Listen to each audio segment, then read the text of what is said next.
Fransa'da işin doğrusu saldırıların ilk anında çok ciddi bir gündem oluşmadı. Yani ben televizyonlara, radyolara, gazetelere bakıyordum. Herhangi bir haber olmuyordu.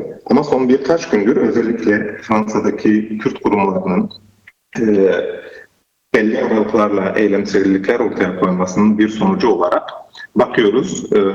Hemen hemen her gün belli televizyonlarda ve gazetelerde, radyolarda konuyla ilgili açıklamalar yapılıyor.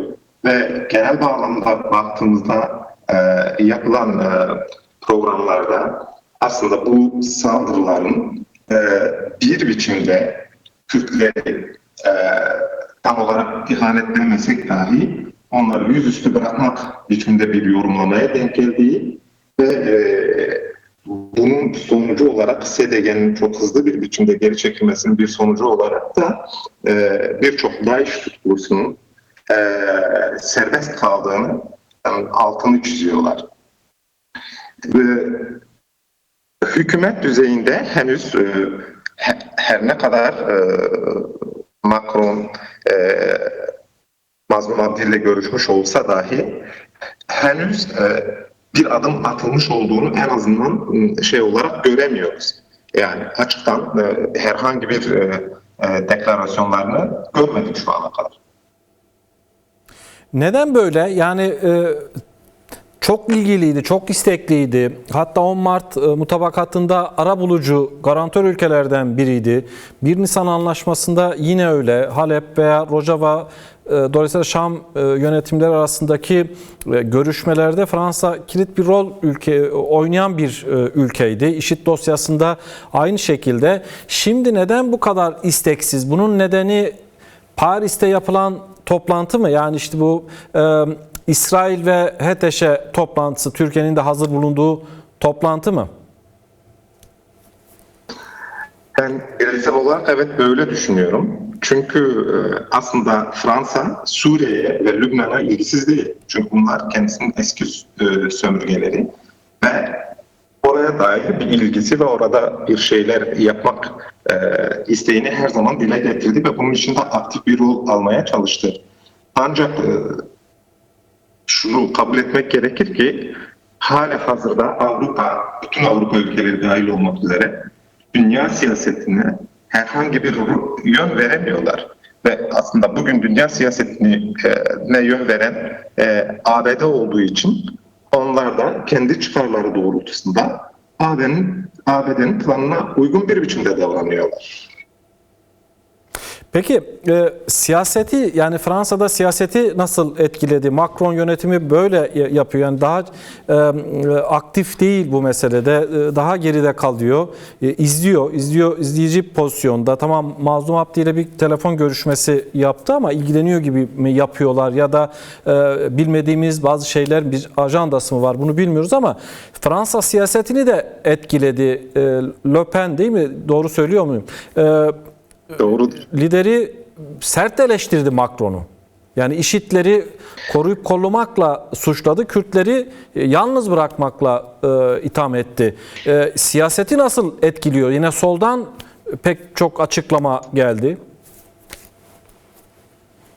Maalesef Macron siyaseti herkesi dinliyor, herkese söz hakkı veriyor, herkesin kendini ifade etmesine izin veriyor. Ama en nihayetinde kendi çıkarlarına uygun bir siyaset, yani bir konsensüs aramıyor aslında. Hiçbir zaman yapmadı bunu. İktidarda olduğu 2 dönem boyunca hiçbir zaman kararlarını konsensüsle almadı. Birçok yasayı geçirmeye çalışırken işte sol partiler olsun, başka partiler olsun itiraz etmelerine rağmen bir biçimde bir yolunu bulup bunu başka bir biçimde yasaları getiriyordu. Ve bugünkü durum da aslında aynı. Yani solundan sağına bütün partiler, hatta aydınları, entelektüelleri hangi grupta olursa olsun çok açık bir biçimde bugün Rojava'da Kürtlere karşı takılan tutumun adil ve ahlaki olmadığını çok açık bir biçimde söylüyorlar. Bununla birlikte işte dediğimiz gibi DAEŞ tehlikesinin tekrar hortladığını ve bunun çok ciddi bir sorun olduğunu herkes dile getiriyor burada. Ama henüz hükümet nezdinde herhangi bir girişim olduğunu görmedik. Peki Fransa'da hükümet veya muhalefet dışında sokaklar ne? Yani en çok meselenin gündeme geldiği, konuşulduğu medya yansıdığı ülkelerin başında geliyor. Protestolardan da bunu görüyoruz. Sokağa dönüp baktığımızda, Fransa halkına baktığımızda durum nedir? Evet, Fransa halkı genel olarak tabii bu Rojava devrinin en başından itibaren özellikle DAEŞ'e karşı verilen mücadele, özellikle YPG'nin verdiği mücadele burada çok takdir toplamıştı. Bu bağlamda Fransa halkı genel olarak Kürtlere sempatiyle bakıyor. Ve burada birçok Fransız Kürt kurumları, dostluk kurumları hemen hemen bütün eylemlerde varlıklarını gösteriyorlar. Parlamenterler geliyor, konuşuyor, senatörler konuşuyor. Ama en nihayetinde adım atması gereken kurum devlet veya hükümet. Ama hükümet bu noktada gerçekten çok tutuk kalıyor. Yani bir bekle gör siyaseti, bir işte Amerikan atacağı adıma göre siyaset belirleme durumu gözlemleniyor. O zaman Amerika ile paralel bir siyaset mi yürütüyor Paris? Öyle diyebiliriz, evet. Ama yani sonuç itibariyle şöyle bir gerçek de var. Fransa kamuoyu hükümeti etkileyebiliyor, politikalarını belirleyebiliyor eğer bir baskı oluşturabilirse. Buradan meseleye baktığımızda olması gereken nedir? Evet, yani bu şu anlama gelmiyor. Yani buradaki eylemlilikler en nihayetinde kesinlikle bir sonuç alacaklardır. Hatta bugün söyleyeceğimiz en önemli şey aslında bu her ne kadar çok talihsiz bir durum olsa da ama Kürtlerin bu olaya çok net bir biçimde tepki vermesi ve Kürdistan'ın dört bir yanında ulusal dirlik ruhuyla bu duruma tepki vermesi bir güç olarak alanlarda oluyor ve bu da elbette belli hükümetleri etkileyecektir. Medyada Fransız medyası evet, Fransız medyası bu duruma ne kadar ilgi gösteriyor, ne kadar yer buluyor medyada, daha fazla yer bulması için neler yapılabilir? Çünkü Kürt diasporası Fransa'da güçlü. Evet, işte tam da söylediğim gibi bu sadece eylemlikler ortaya koymakla olmuyor, yetinmiyor. Ama dediğim gibi yani olayın henüz başladığı ilk dönemlerde çok şiddetli çatışmalar ve katliamlar olmasına rağmen örneğin Fransız basınında hiçbir şey yayınlanmadı bu konuyla ilgili.